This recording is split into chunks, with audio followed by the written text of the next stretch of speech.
Bonjour à tous. Pour savoir dessiner en perspective, il faut maîtriser les notions élémentaires. Je vous propose donc 10 capsules assez courtes qui abordent ces 10 notions. C'est parti pour une 5e capsule avec la notion de ce que j'appelle la ligne de mesure. Voyons voir ce que c'est.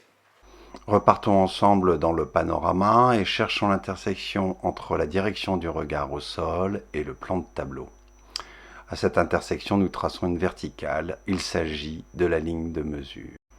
À l'intersection de cette ligne de mesure et de la ligne d'horizon, nous avons le centre du regard. Si nous nous déplaçons sur la vue de côté, nous pouvons tracer cette ligne de mesure qui est confondue avec le plan de tableau. Et enfin, sur la vue de dessus, la ligne de mesure sera un simple point. Attention, la vue de côté et la vue de dessus sont dessinées à la même échelle, ce qui me permet de reporter certaines dimensions dans la vue en perspective et donc sur le plan de tableau.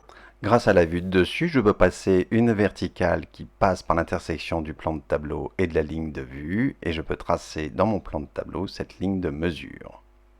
Revenons dans la vue de panorama. Si mon personnage mesure à peu près 1,80 m, alors je peux reporter cette dimension dans le plan de tableau. Et donc, entre le centre du regard et le sol, j'ai ici 1,80 m. Je peux faire la même chose vue de côté, c'est-à-dire par exemple si mon arbre fait 2,50 m de haut environ, alors je peux reporter dans le plan de tableau et donc sur ma ligne de mesure cette dimension de 2,50 m. Que se passe-t-il dans le plan de tableau? Je reporte, grâce à ma vue de côté, cette dimension dans le plan de tableau, 2,50 m, et également entre la ligne d'horizon et la ligne de terre, la dimension du regard de mon observateur d'1,80 m.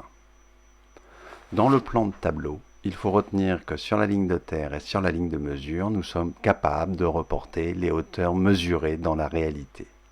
C'est-à-dire que si j'ai une hauteur de 1,80 m sur la ligne de mesure, alors je peux reporter sur ma ligne de terre cette dimension et ça vaut 1,80 m.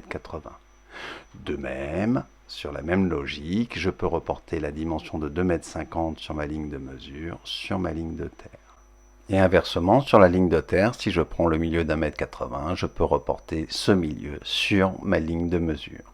Si mon plan de tableau était passé par le tronc de l'arbre dans le panorama, alors j'aurais pu placer ici correctement mon arbre dans le plan de tableau, en perspective.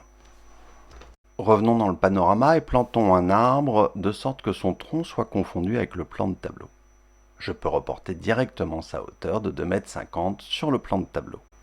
Voilà ce que ça donne vue de côté, où je plante mon arbre de sorte à ce que le tronc soit confondu avec le plan de tableau, de même vue de dessus. Dès lors, grâce à la vue de côté et à la vue de dessus, je peux placer mon arbre dans mon plan de tableau et donc dans ma vue en perspective.